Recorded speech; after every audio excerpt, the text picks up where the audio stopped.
Nowadays, most people believe that using cell phones or computers is the main tool to catch cheaters. But that's hardly the truth for two simple reasons. First, because all skilled cheaters know how to avoid leaving electronic clues on such items.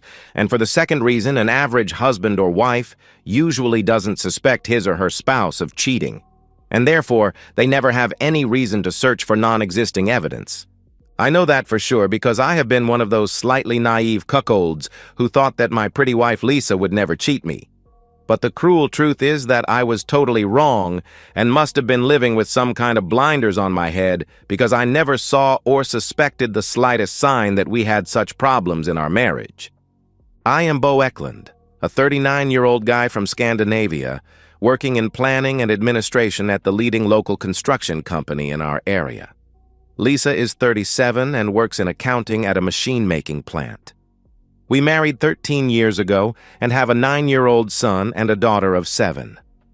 Until that terrible Friday when a simple coincidence turned everything into a total mess, I, the silly jackass, had thought that Lisa and I had a good marriage. My problems began on the previous Saturday when I had to spend a few hours at my job fixing some urgent problems and took the whole next Friday off from the job as overtime compensation. Of course, Lisa had given me a long list of honey-do chores to keep me busy that day. But after the kids left for school, I skipped her list and decided it was a better idea to clean the house since we had invited 2 families over for dinner that evening. After vacuuming the living room, I decided to clean the mirrors in my cocktail cabinet so it would make a good impression on our friends that evening. It usually contained 8 bottles of malt whiskey from different distillers in Scotland and 6 crystal whiskey glasses. To my great surprise, I could see that one of the glasses was used, whereas it hadn't been the day before yesterday when I had replaced a burned-out light bulb in there. That was a mystery because I never left dirty glasses in that cabinet, so it was obvious that somebody must been in my house and drinking my whiskey yesterday. Lisa and I left at the same time in the morning and I was home before her, so somebody must have been drinking that whiskey during the daytime when both of us were at work. But nobody breaks into a house to drink a glass of whiskey, so there had to be some other explanation. First, I checked the doors, windows, and locks for break-in marks, then all our valuables. But nothing strange was visible and nothing was missing. The next thought was that Lisa had been at home for a short stop together with somebody. But it was strange that she hadn't mentioned that to me. Unless, of course, I wasn't supposed to know anything about it. Not supposed to know hit me like lightning. So I went into the bedroom to check for clues, but couldn't find anything in there. The next step was searching the spare room, where I was surprised to find that the pillow and sheets on the bed were slightly used. That was really strange, because it had been many months since Lisa's sister slept 2 nights there. A very close examination gave me a couple of dark brown, long brown hairs on the pillow and a small dried spot of something in the middle of the sheet. I replaced the used sheet and pillowcase, cut out the spot from the used one, and threw the remainder of the sheet in a garbage bag. When I grabbed my magnifying glass to compare the hair from the spare room with a hair from Lisa's hairbrush, there was no doubt they were equal. Lisa's sister is blonde, so it couldn't have been her hair. It was clear that somebody had had sex in that bed yesterday, and with Lisa's hair on that pillow, it was obvious that she had been involved in it.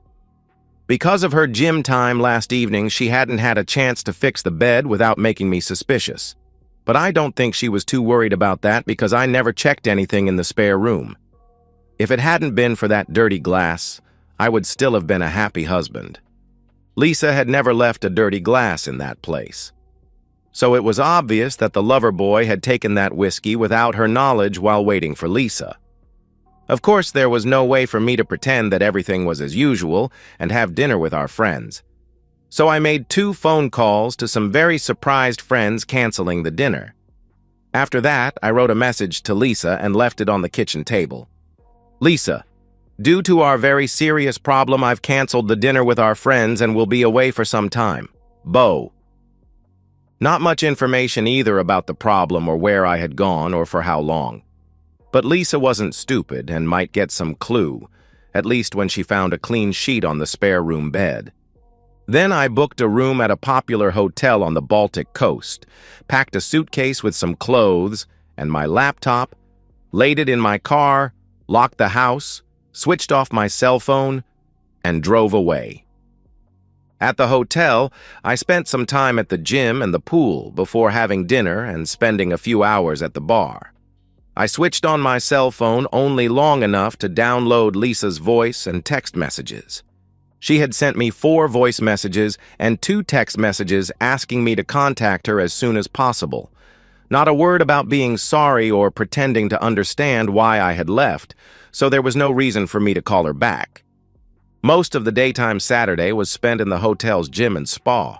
After dinner, a few hours were lost at the bar, but I was not in any mood for love with a rather handsome lady who was obviously working and made her offer for business reasons. On Sunday, it was about 6:00 p.m. before I was home again. As I was coming in, Lisa shouted, "Where in the hell have you been?" as soon as she saw me. "Who is he?" I replied without raising my voice. "Who what?" she shouted back. "The damn creep you brought to this house on Thursday for drinking my whiskey and lovemaking with you in the spare bedroom." Now she calmed down before asking, "How can you imagine any nonsense like that?"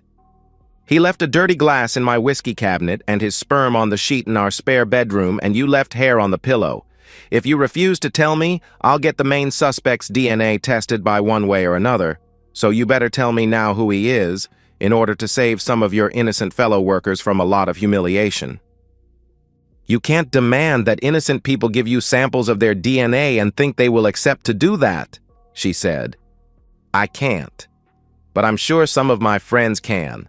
And all of the innocent guys will be happy to cooperate with my friends rather than resist their friendly request. It's your problem what happens to the cheater if he is stupid enough to disobey." Now she got ashen gray in her face and shouted, "Oh, good Lord, you can't let those hooligans harass innocent people." As I said, it is up to you. Some of my friends from childhood spent in one of the worst areas in our town, usually spending half of their time behind bars, and they didn't care much about that because it was far better for them than to be unemployed on the outside. Lisa knew that it would be a piece of cake for them to do that little favor for me. She said, "It was only an innocent one-time fling with Jerry Harrison that will never happen again. Please forgive me, let me explain, and you don't need to overreact."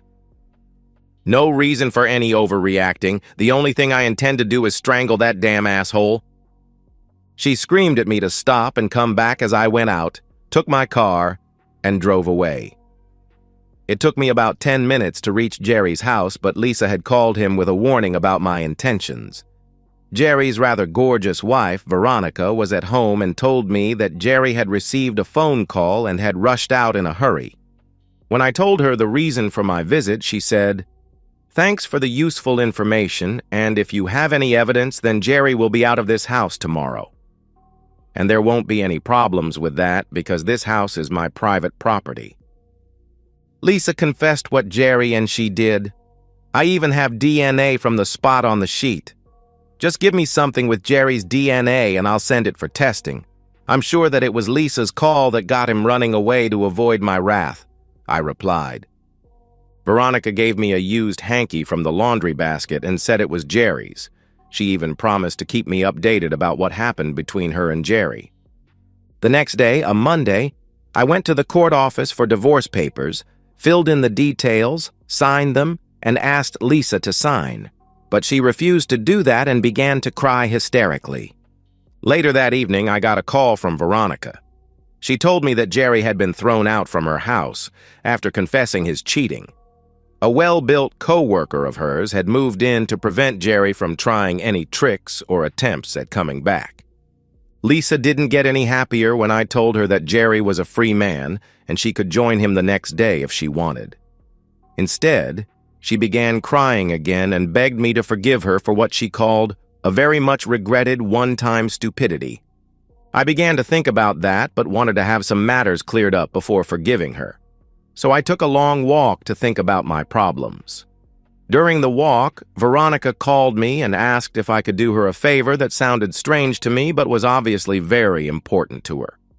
2 days later, I got a very interesting phone call and an audio file to my smartphone that made me skip all intentions about getting back together with Lisa in the future. In the audio file, Jerry Harrison confessed that he had slept with Lisa Eklund about 5 to 6 times at different places, but last Thursday was the first time in her house. The first time had been at the Christmas party at their job. The second time had been at a seminar when a Joel Nielsen had joined them for an all-night-long three-way. After that, it had been only Lisa and him at different places. When Jerry was told he could remain in his present job, but that his wife wanted him to be living in the next town 35 kilometers away, he accepted. My friends told me that it hadn't taken more than a few seconds with a taser to get Jerry to cooperate in all the suggested matters. First, I called Veronica with the news about her long-time cheating spouse. After that, it was Lisa's turn to listen to Jerry's confession. That got her to sign the divorce papers without any further arguing or explanations as to why she did what she did. Although the divorce was expected to be a real hell that would hurt our innocent children, I could not find any other alternatives. It didn't matter how much I had loved and still loved Lisa. Her long-time cheating and lies were too heavy a burden for me. 6 months later, I still feel like a pile of crap and my life has remained a mess. I bought our house out from Lisa after taking a new loan at the bank.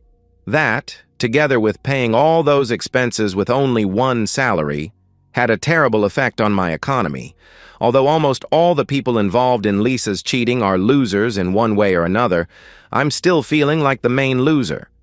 Jerry did exactly as he was told, and bought a cheap house in the next town where he lives together with a divorced woman he met on some websites. He is still accusing Lisa for his downfall. Even though they still work at their old jobs, they ended their relationship and hardly speak with each other. Even Joel Nielsen is a poor loser, though he is still married. But after I told his wife about his three-way with Lisa and Jerry, she gave him a simple choice: bug off or accept some new conditions. He accepted and is now a laughingstock whose wife is sleeping with her boss at least one night a week, usually at his apartment, but sometimes even in Joel's bed. Joel is said to be sleeping in the spare room or at a cheap hotel many nights. Joel's wife has even gotten a promotion at her job and a company car, so she is a winner who doesn't do the deeds for nothing. Even Jerry's ex-wife, Veronica, is a winner because that handsome co-worker never left her house, and I'm even invited to their wedding. Veronica says that she has fixed me up with a great date for her wedding, but I don't expect it to be anything serious. It was Veronica who wanted to get rid of Jerry from our town and asked me if I could find some way of persuading him to move out. I did, and she paid my friends very well for that favor, which also gave me very useful information about Lisa and Jerry. Lisa ended up living together with Tony Holm in his 2-room apartment. Thus, she couldn't have our children every second week, as agreed in our shared custody settlement. Tony is a divorced, extremely jealous wife abuser, which is why several of Lisa's friends and I warned her about him. But she didn't listen to us. Nothing happened until Lisa received her money from our house and refused to give it to Tony. He had almost completed the purchase of a new BMW. He got really mad and made the serious mistake of beating Lisa severely in front of our children. Although I dumped Lisa for her cheating, she is still my children's mother, so anybody who is stupid enough to hurt her will not remain unpunished. That's the reason why Tony was taken to the hospital with a broken collarbone and a broken leg, and also with an injured knee. And then he returned in the wheelchair that would be his for several weeks into the future. While her tormentor was in the hospital, Lisa had moved from out his apartment and bought her own in a much better area. Though she and I are far from friends, we are now at least on speaking terms about our children, and I'm sure she's telling the truth when she says that she regrets her cheating like hell. What surprised me a lot was how quickly Veronica and Joel Nielsen's wife got new boyfriends. I do believe that Lisa wasn't the only cheating wife in this mess. One of my best friends is convinced that Jerry and Joel slept with Lisa as some kind of revenge because they suspected their own wives of cheating. Who knows? If he's right, I'm the only innocent victim among all the involved adults in this mess. How fair is that? And that's the end of today's story. If you enjoyed it, please give this video a thumbs up and drop a comment below. Your support helps the algorithm push my content further. If you're new to the channel, don't forget to hit that subscribe button. It really helps me keep creating more stories for you. Thanks for watching, and I'll see you in the next one.